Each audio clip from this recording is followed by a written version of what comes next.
పవన్ కళ్యాణ్ ఆంధ్రాలో ఉండడు, హైదరాబాద్లో ఉంటాడు. పిఠాపురంకి వస్తే పిఠాపురం వాస్తవ్యుడు కాదు, ఇక్కడ ఉండడు.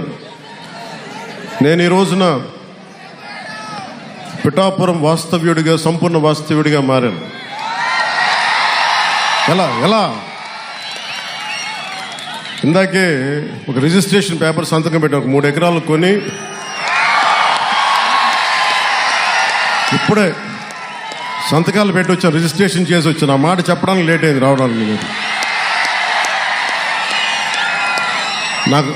నాకు ఒక్కటే, నేను మీకు అండగా ఉండే వ్యక్తిని.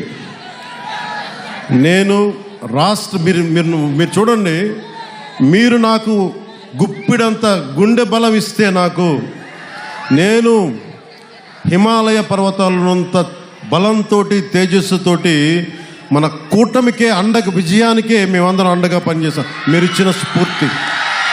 మీరు యువత ప్రతిసారి నలిగిపోతూ ఉన్నారు. మనం వెళ్తా అన్నా మాకు ఉద్యోగాలు లేవు, ఐటీ పరిశ్రమలు తీసుకురా అన్నా, మాకు పరిశ్రమలు తీసుకురా.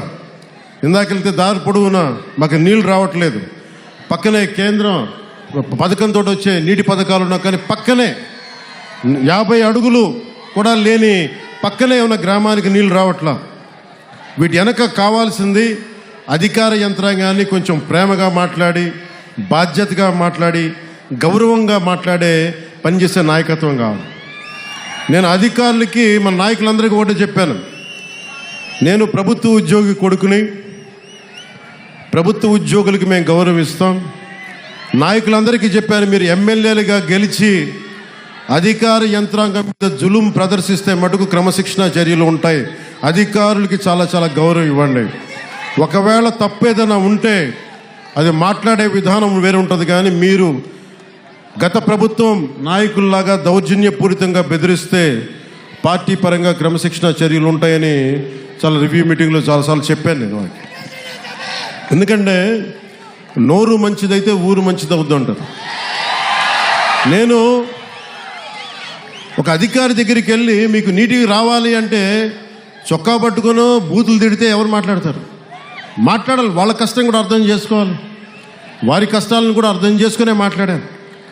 అందుకని నేను ప్రప్రథమంగా మీకు ఇచ్చిన హామీలు తాగునీరు, సాగునీరు, విద్య, వైద్యం, ఉపాధి అవకాశాలు.